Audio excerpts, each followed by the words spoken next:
Styles and मैं हूँ निकिता। तो बहुत दिनों पहले मैंने कम्युनिटी टैब पे पोस्ट डाली थी मेरा स्मूदनिंग प्रोसेस। तो आज के वीडियो में मैं आप लोगों के साथ शेयर करने वाली हूँ मेरा स्मूदनिंग प्रोसेस। तो स्मूदनिंग करना या स्ट्रेटनिंग करना ये बहुत दिनों से मेरा ड्रीम था कि मैं मेरे हेयर्स पे स्मूदनिंग करवाऊँगी। स्मूदनिंग करने का मेन रीज़न जो है वो यही है कि मेरे जो हेयर्स थे वो बहुत ज़्यादा थिक थे, इतने ज़्यादा थिक थे, एक्सट्रीम थिक थे। इजीली मैं उनको मैनेज नहीं कर पाती थी, इतने मेरे एक्स्ट्रा थिक थे मेरे हेयर्स। तो मैं अगर रबर बैंड भी लगाती थी तो मेरे हेयर्स पे तो बहुत ही हेवी और मुझे हेडेक भी होता था उनकी वजह से, इतने हेवी मेरे हेयर। लेकिन स्मूदनिंग में करना चाहती थी क्योंकि अगर बाल थोड़े स्मूथ हो जाए, मेरे हेयर्स थोड़े स्मूथ हो जाए तो मैं इन्हें इजीली मैनेज कर सकूँगी इसलिए। और जब भी मैं यूट्यूब के लिए वीडियोस बनाने के लिए बैठती थी तो मुझे 30 to 35 मिनट सिर्फ और सिर्फ मेरे हेयर्स को स्ट्रेट करने में लग जाते थे। तो इसलिए ये भी एक मेन रीज़न है मेरे स्मूदनिंग का। तो इसी वजह से मैंने मेरे हेयर्स में स्मूदनिंग करवाई है और बहुत अच्छा रिज़ल्ट मुझे मिला है।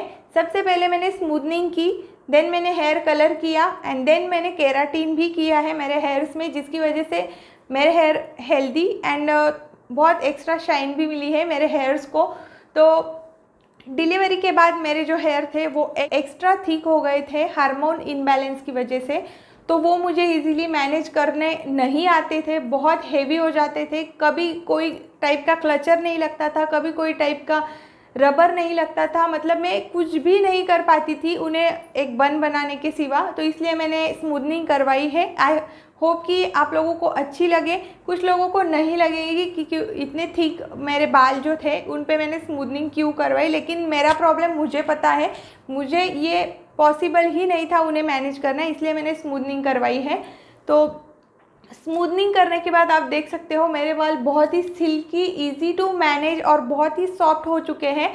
तो आप स्मूदनिंग करने अगर जाते हो तो आपको बहुत केयरफुली जाना है क्योंकि आपको एक अच्छे ब्रांडेड पार्लर में से, सलून में से करना है। तो मैंने जावेद हबीब के सलून में से किया था नासिक में। अगर जो भी कोई नासिक से है तो उनके लिए ये वीडियो जो है वो बहुत ही हेल्पफुल है। और मैं जिस सलून में गई थी उसका भी नेम मैं डिस्क्रिप्शन बॉक्स में दे दूँगी, आप ज़रूर चेकआउट करना। तो मैंने मेरे हेयर्स में स्मूदनिंग करने के बाद मेरे हेयर्स जो है वो बहुत ही अच्छे सॉफ्ट हो गए हैं और बहुत ही सिल्की भी हो गए हैं, इजी टू मैनेज हो गए हैं। मैं बहुत इजीली इनको मैनेज करती हूँ। बहुत डिफरेंट तरीके के हेयर स्टाइल भी मैं इजीली अब कर पाती हूँ जो मैं पहले नहीं कर पाती थी। तो ये था, इसके लिए मैंने स्मूदनिंग करवाई है। ये ऐसा भी होगा कि कुछ लोगों को पसंद नहीं आया हो और कुछ लोगों को आया भी होगा, लेकिन ये पर्सनली मेरा डिसीजन है। मेरे हेयर से उनके साथ मुझे कौन सा ट्रीटमेंट करना है, कौन सा कलर करवाना है, नहीं करवाना है या करवाना है, ये भी मेरा ही डिसीजन है। तो मुझे ये चाहिए था और मैंने किया। अगर आपको अच्छा लगा हो तो प्लीज़ इस वीडियो को लाइक, मेरे चैनल को सब्सक्राइब एंड शेयर करिए अपने फ्रेंड्स और फैमिली के साथ। तो चलिए स्टार्ट करते हैं मेरा स्मूदनिंग प्रोसेस। मैंने स्मूदनिंग कैसे किया, कहाँ से किया और कौन से स्टेप उनमें इंक्लूड होते हैं वो। तो सबसे पहले मैं जब स्मूदनिंग के लिए सलून में गई तो उन्होंने मुझे सबसे पहले हेयर वॉश की।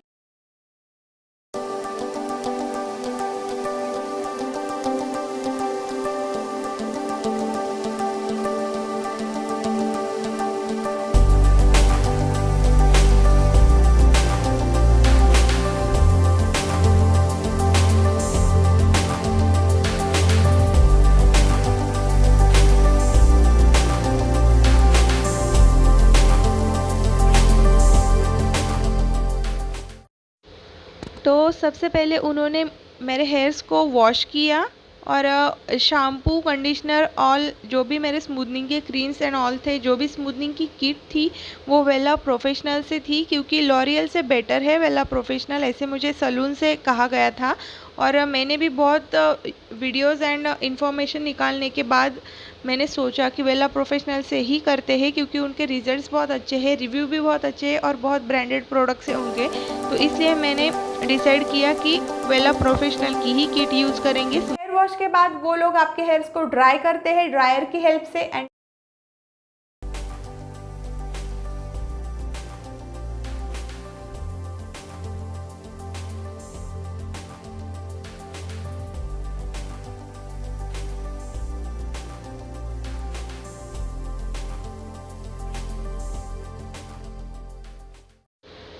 उसके बाद टॉवेल ड्राई करने के बाद हेयर ड्रायर से उन्होंने मेरे हेयर्स को ड्राई किया है अच्छी तरीके से। एंड देन आपको वो क्रीम अप्लाई करते हैं जिसे बॉन्ड ब्रेकिंग क्रीम बोलते हैं।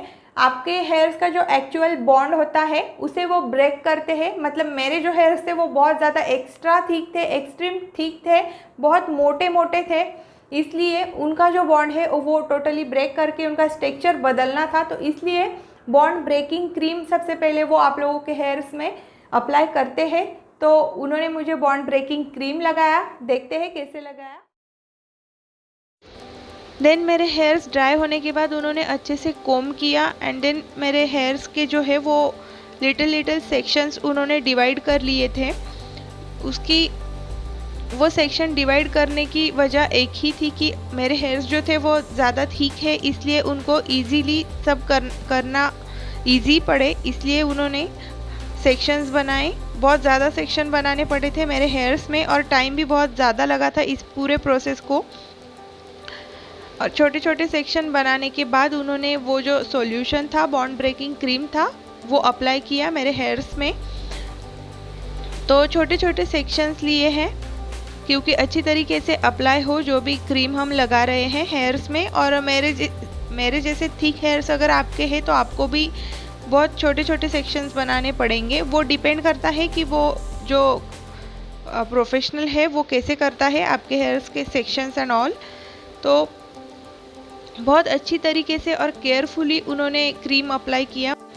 और ये जो होल प्रोसेस होता है उस पे हेयर्स को स्ट्रेच करके क्रीम अप्लाई करना होता है एंड देन स्ट्रेटनिंग भी आपके हेयर्स में, आयनिंग भी उसी तरीके से की जाती है ताकि आपका जो रियल टेक्सचर है वो स्ट्रेट हो जाए, आपके हेयर्स का टेक्सचर। इसलिए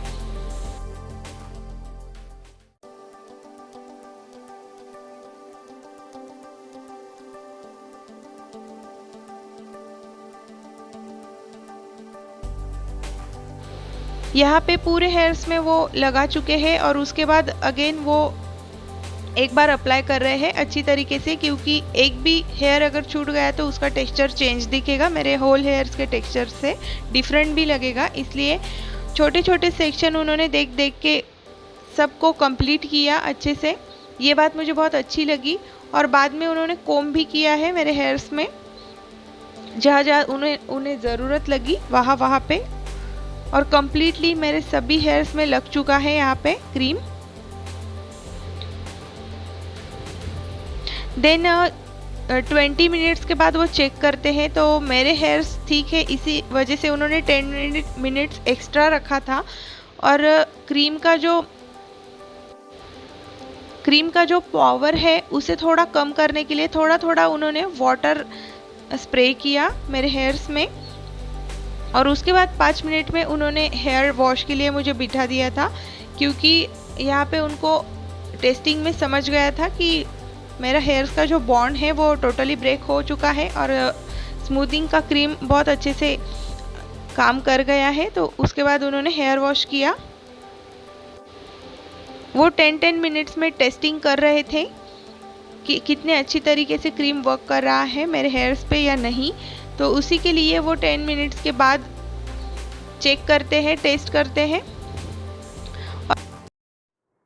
देन बॉन्ड ब्रेकिंग क्रीम लगाने के बाद का जो प्रोसीजर होता है उसको वॉश करने के बाद अगेन वो ड्राई करते हैं, बालों को आइनिंग करते हैं, क्योंकि वो जो बॉन्ड ब्रेकिंग क्रीम होता है उसके बाद इंस्टेंटली आपके हेयर्स को ड्राई करने के बाद आइनिंग देना होता है, क्योंकि आपके जो हेयर्स हैं वो आप जिस टाइप में उसके बाद करोगे उसी टाइप का टेक्सचर आपके बालों का फ्यूचर में होगा। इसलिए तो वो आइनिंग करते हैं। आइनिंग के बाद आपको थोड़ा स्ट्रेच करके आइनिंग करते हैं। अगर आपके हेयर्स बहुत ज़्यादा थिक है, मेरे बहुत ही एक्सट्रीम थिक थे, इसलिए उन्होंने स्ट्रेच करके आइनिंग किया। आप देख सकते हो प्रोसीजर में।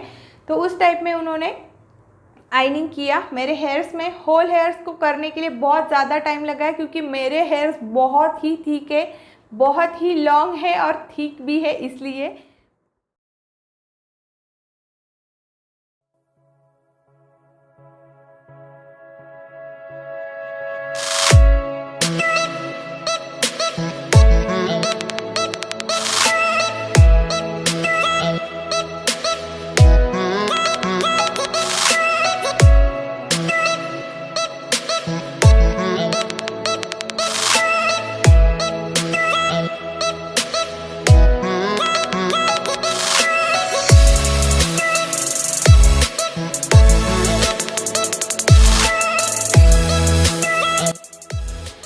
उनका जो पूरा स्टाफ है गाइज़ वो बहुत ही कोऑपरेटिव है और बहुत ही हार्ड वर्किंग है।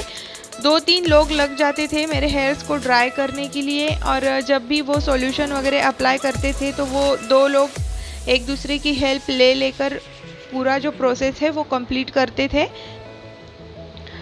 इसके बाद उन्होंने मेरे हेयर्स को ब्लो ड्राई किया है सेक्शंस में डिवाइड कर करके, और इस प्रोसीजर के बाद वो आइनिंग कर रहे हैं। आप देख सकते हो बहुत ही छोटे छोटे पार्ट्स लिए हैं, मेरे हेयर्स के सेक्शन बना लिए हैं, और हर एक हेयर को स्ट्रेट किया जा रहा है, आइनिंग किया जा रहा है, क्योंकि जो भी वीक हेयर है उनको बहुत जल्दी हो जाता है, इसलिए उनको टेम्परेचर का भी ध्यान रखना पड़ता है। ये सब चीज़ों को वो अच्छे से ध्यान रख के ही कर रहे थे, ये बात मुझे उनकी बहुत अच्छी लगी। एंड देन छोटे छोटे सेक्शन करके आइनिंग किया है। आप देख सकते हो 2 से 3 स्वाइप दे देकर उन्होंने स्ट्रेट किया है मेरे हेयर्स को।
टाइप में उन्होंने आइनिंग किया मेरे हेयर्स में। होल हेयर्स को करने के लिए बहुत ज़्यादा टाइम लगा है, क्योंकि मेरे हेयर्स बहुत ही थिक है, बहुत ही लॉन्ग है और थिक भी है, इसलिए।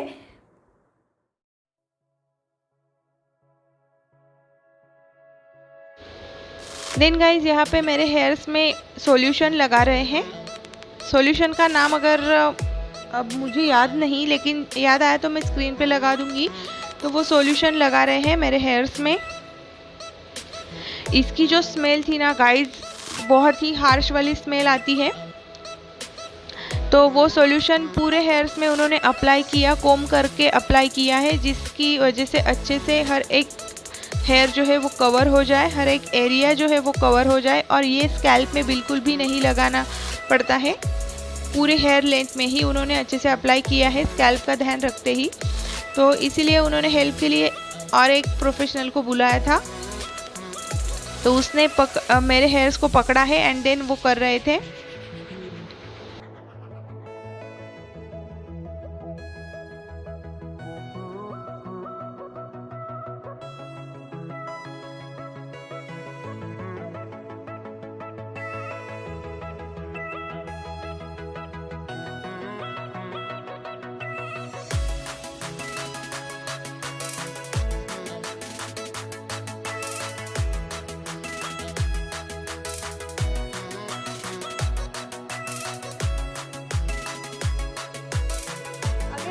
हेयर वॉश किया, उसके बाद अगेन उन्होंने मेरे हेयर्स को आइनिंग किया एंड देन मेरा स्मूथनिंग प्रोसेस जो है वो ख़त्म हुआ।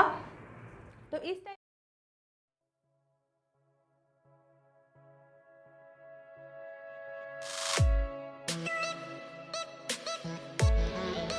देन मेरा ये 3rd हेयर वॉश था जो लास्ट था, क्योंकि यहाँ पे हेयर वॉश जो होता है वो बहुत केयरफुली करना पड़ता है, जो लास्ट वाला होता है, क्योंकि ये सॉल्यूशन जो होता है वो बहुत ही कॉन्सेंट्रेटेड होता है और आइज़ को इरिटेट भी करता है। तो यहाँ पे मैंने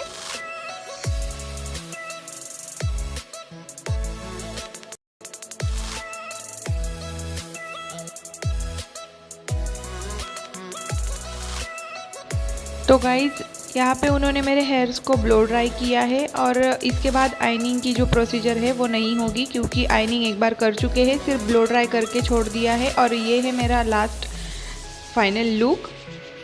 स्मूथनिंग के बाद मेरा हेयर टेक्सचर आप देख सकते हो, बहुत अच्छे से उन्होंने मेरे हेयर पे स्मूथनिंग किया है और बहुत सिल्की शाइनी भी लग रहे हैं मेरे हेयर। केराटिन और हेयर कलर का जो वीडियो है वो मैंने शूट नहीं किया है, क्योंकि मैं अकेले ही गई थी, शूट करने के लिए कोई अलग सा पर्सन नहीं था। देन उन्होंने अलग अलग सेक्शन करके अच्छे से ब्लो ड्राई कर दिया है मेरे हेयर्स को। अब ये फाइनल टच हो रहा है हेयर्स पे। And then this is my final look guys.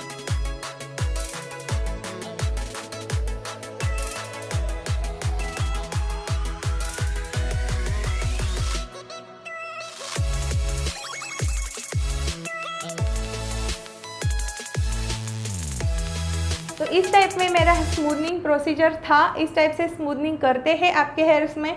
सिर्फ आपको केयर यही लेनी है कि आप अच्छे से अच्छे पार्लर में, सैलून में जाके आप स्मूथनिंग करवाओ, जहाँ से डेली बेसिस पे 4 to 6 कस्टमर्स होते हैं, 4 to 6 क्लाइंट्स आप उनके हेयर्स में स्मूथनिंग स्ट्रेटनिंग करके जाती है। उसी टाइप के सैलून्स में आप हेयर स्मूथनिंग कीजिए, स्ट्रेटनिंग कीजिए, क्योंकि उनको बहुत ज़्यादा एक्सपीरियंस होता है और वो इस टाइप के क्लाइंट्स डेली हैंडल करते हैं। तो इसलिए आप ऐसे ही एक्सपीरियंस सैलून में अगर स्मूथनिंग स्ट्रेटनिंग कराते हो तो आपको डेफिनेटली बहुत अच्छा रिजल्ट मिलेगा। और स्मूथनिंग आपको 6 मंथ तक अच्छे से टिकती है। और अगर आप अच्छे से केयर करते हो आपके हेयर्स की तो स्मूथनिंग आपको 1 ईयर तक भी टिक सकती है। आपके ये हेयर टेक्सचर पे डिपेंड होता है कि आपके हेयर टेक्सचर कैसा था और कितने दिन तक आपकी स्मूथनिंग जो है वो स्टे करने वाली है। तो स्मूथनिंग के बाद आपके हेयर्स में बहुत ज़्यादा केयर लेनी होती है, हेयर्स की बहुत ज़्यादा केयर करनी होती है। हेयर फॉल भी बढ़ जाता है बहुत सारी लेडीज़ का। तो स्मूथनिंग के बाद 1 मंथ के लिए आपको ऑयलिंग नहीं करना होता है। वो 2 मंथ्स कहते हैं, लेकिन 1 मंथ तक आप ऑयलिंग ना करें तो ही बेटर है। अगर आप 1 मंथ से पहले ही ऑयलिंग करना स्टार्ट कर देते हो तो आपकी स्मूथनिंग बहुत जल्द से जल्द चली जाएगी।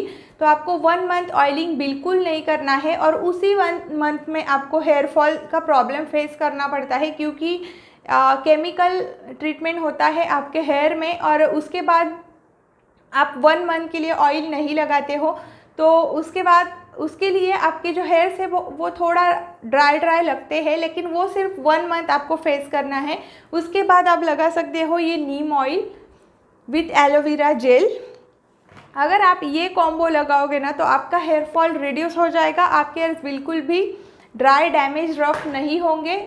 मैंने स्मूथनिंग के बाद इस कॉम्बिनेशन को यूज़ करना स्टार्ट किया और मेरा हेयर फॉल बिल्कुल भी ज़ीरो हो चुका है। अब मेरा हेयर फॉल नहीं होता है। सिर्फ स्मूथनिंग के बाद 1 मंथ के लिए हुआ था, वो भी ऑयलिंग नहीं की इसलिए। और ऑयलिंग आप वीकली 2 टाइम्स कर सकते हो, जिससे आपके हेयर्स जो है वो अच्छे से ग्रो करें। और आपको मसाज करके ही ऑयलिंग करना है, उसी की वजह से आपके हेयर्स जो है वो फास्ट ग्रो करते हैं और स्मूथ, सॉफ्ट, लॉन्ग, थिक रहते हैं। तो ये था मेरा आज का वीडियो अगर आपको हेल्पफुल रहा होगा तो ज़रूर इस वीडियो को लाइक, मेरे चैनल को सब्सक्राइब एंड शेयर करिए अपने फ्रेंड्स और फैमिली के साथ। तब तक के लिए till then take care, bye bye.